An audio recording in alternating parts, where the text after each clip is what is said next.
ఆంధ్రప్రదేశ్ మాజీ ముఖ్యమంత్రి వైసీపీ అధినేత జగన్ చేసిన కుంభకోణాలను వెలికి తీయడానికి రాష్ట్ర ప్రభుత్వం ఒక ప్రత్యేక మంత్రిత్వ శాఖని ఏర్పాటు చేయాలని డిమాండ్ చేస్తున్నారు భారతీయ జనతా పార్టీ ఎమ్మెల్యే విష్ణుకుమార్ రాజు. ప్రశ్న విష్ణుకుమార్ రాజు ఉన్నారు, మాట్లాడదాం. సార్, ఎందుకంటే ఆ స్థాయిలో జగన్ ఏమైనా అవినీతి చేశారా? ఎందుకు ప్రత్యేక ఒక మంత్రిత్వ శాఖ ఏర్పాటు చేయాలని మీరు డిమాండ్ చేస్తున్నారు? అరే ఎక్కడ చూసినా కుంభకోణాలే. ఒకటేంటి, అన్ని చోట్ల కుంభకోణాలే. కరెంటు చూస్తే కరెంటు దగ్గర 1750 కోట్లు కుంభకోణం అని చెప్పి ఆరోపణలు ఉన్నాయి. అది నిజము తేల్చవలసిన అవసరం ఉంది, తెలుసుకోవాల్సిన అవసరం ఉంది.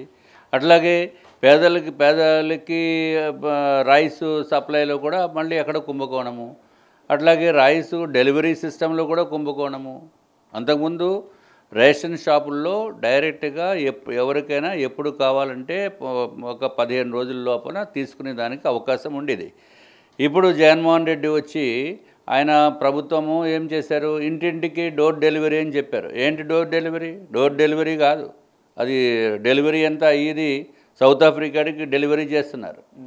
ఇక్కడేమో 12 రూపాయలకు ఎంతకో కొంటున్నారు. లేకపోతే టైంకి 3 రోజుల్లో రాకపోతే వాడు వచ్చాడు లేదో అది సంబంధం లేకుండా అవన్నీ కూడా బయటికి తరలింపు అయిపోయి కొన్ని లక్షల టన్నులు బయటికి వెళ్ళిపోయింది 5 సంవత్సరాల్లో కూడా. ఇప్పుడు మొన్న పవన్ కళ్యాణ్ గారు అట్లాగే నాదెండ్ల మనోహర్ గారు వెళ్ళినప్పుడు కూడా బయట పడుతున్నాయి కదా, వాళ్ళ మంత్రిత్వ శాఖ కాబట్టి వారు చూశారు. అట్లాగే ఏ మంత్రి శాఖ చూసినా సరే ఒక కుంభకోణం ఉంటుంది. దాంట్లో ఒకటేంటి రెండేంటి. ఇప్పుడు ఎలక్ట్రిసిటీది ఉంది, ఎలక్ట్రిసిటీ 1750 కోట్లు ఎందుకు అనుకున్నారు? Why not 2000 crores? వాళ్ళు జగన్మోహన్ రెడ్డి గారు బేరం ఆడుంటారు, మాకు ఒక ఎమ్మెల్యేకి 10 కోట్లు ఇవ్వాలని. అందుకే 1750 కోట్లు వచ్చింది. 175 మంది ఎమ్మెల్యేలు ఉన్నారు ఇక్కడ. కాబట్టి అంటే వాళ్ళు క్యాండిడేట్స్కి నేను చెప్పేది, వాట్ ఎవర్ ఇట్ ఈస్, మీరు ఏది ముట్టుకోండి, ఏది ముట్టుకున్నా కుంభకోణం. కాబట్టి మీరు సెపరేట్గా ఇప్పుడు గనులు ఉన్నాయి, గనుల్లో కుంభకోణము, ల్యాండ్లో కుంభకోణము, శాండ్లో కుంభకోణము, దేంట్లో లేదు చెప్పండి. కరెంటులో కుంభకోణము, అన్నిటిలోనే కుంభకోణాలే. మరి ఇన్ని కుంభకోణాలతోటి కూరుకుపోయిన ఆంధ్ర రాష్ట్రంలో ఒక ప్రత్యేక మంత్రిత్వ శాఖ ఉండటంలో తప్పేముంది? ఉండాలి. నేను అసెంబ్లీలో కూడా రిక్వెస్ట్ చేశాను, ఒక మంత్రిత్వ శాఖ కేటాయించండి. తప్పనిసరిగా జగన్మోహన్ రెడ్డి గారు చేసిన కుంభకోణాలపైన ఆ మంత్రిత్వ శాఖ పనిచేస్తుంది. డిఫరెంట్ ఆర్గనైజేషన్స్ దాంట్లో ఉంటారు కాబట్టి ఈజీ అవుతుంది. ఇప్పుడు ఏ కుంభకోణానికి ఎవరికి లెటర్ రాయాలో తెలియదు, అన్ని చోట్ల కుంభకోణం. మా విశాఖపట్నంలో కుంభకోణం.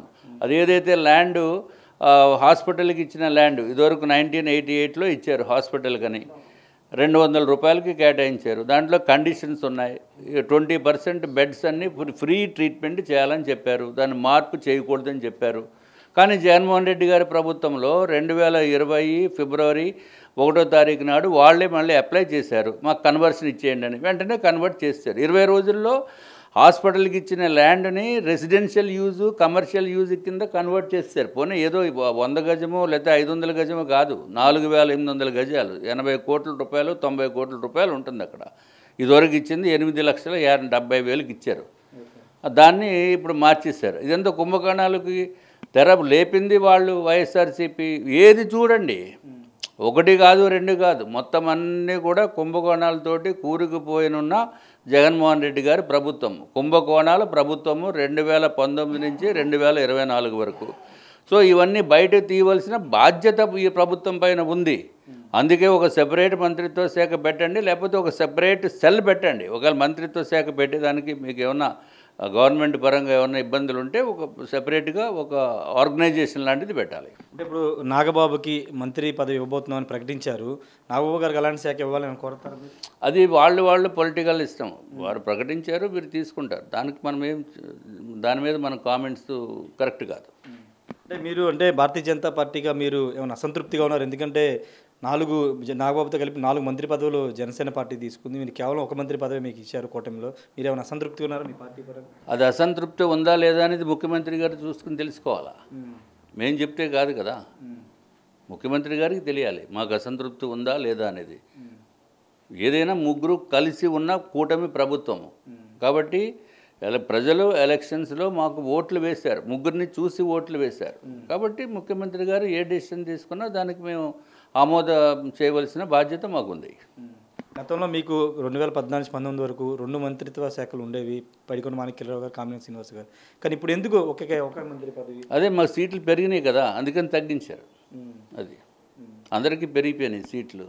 మరి న్యాచురల్గా ఎక్కడన్నా సీట్లు పెరిగితే ఎక్కువ అవుతాయి, కానీ ఇక్కడ ఆంధ్ర రాష్ట్రంలో అన్ని సీట్లు పెరిగిపోయినాయి కాబట్టి అందరూ అడ్జస్ట్ చేసుకోవాలనే ఉద్దేశంతో చేస్తూ ఉంటారు. ఇన్ ఫ్యూచర్ అంటే నెక్స్ట్ 2 ఏళ్ల తర్వాత షఫిలింగ్ ఉంటుందంటున్నారు. అప్పుడేమన్నా భారతీయ జనతా పార్టీ మంత్రిత్వ శాఖలు పెరిగే అవకాశం? నాకు తెలియదు, నేనేమి జ్యోతిష్కుడిని కాదు. అది ముఖ్యమంత్రి గారు పవన్ కళ్యాణ్ గారు డిసైడ్ చేయాలి. ఏది న్యాయమా ఏది ధర్మమా అనేది వాళ్ళు డిసైడ్ చేయాలి.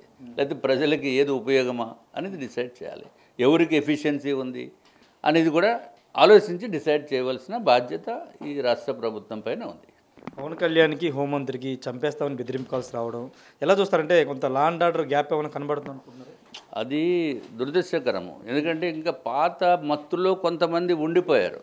ఆ పాత మత్తుని ఎవరైతే ఉండిపోయారో ఆ మత్తుని వదిలించవలసిన బాధ్యత ఈ ప్రభుత్వం పైన ఉంది.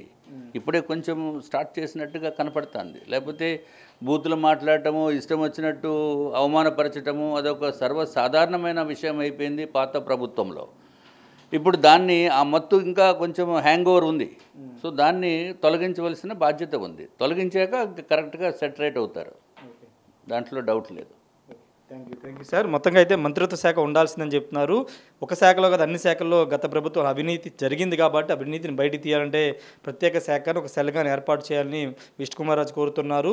మంత్రి పదవుల విషయంలో అసంతృప్తి ఉందో లేదో ముఖ్యమంత్రి గమనించాలి. గతంలో కంటే సీట్ల సంఖ్య పెరిగినప్పటికీ మంత్రి పదవులు తగ్గాయనేది విష్ణుకుమార్ రాజు చెప్తున్నారు. అది ముఖ్యమంత్రి గమనించాలి. కూటమిలో ఉన్నటువంటి పవన్ కళ్యాణ్ ముఖ్యమంత్రి చంద్రబాబు పరిశీలన తీసుకోవాలని చెప్తున్నారు. ఏదేమైనప్పటికీ ప్రస్తుతానికైతే మొన్న జరిగినటువంటి ఫోన్ కాల్ బెదిరింపు విషయంలో కొంత గతంలో ఉన్నటువంటి అధికారులు ఇంకా నిద్రమోతులు ఉన్నారు.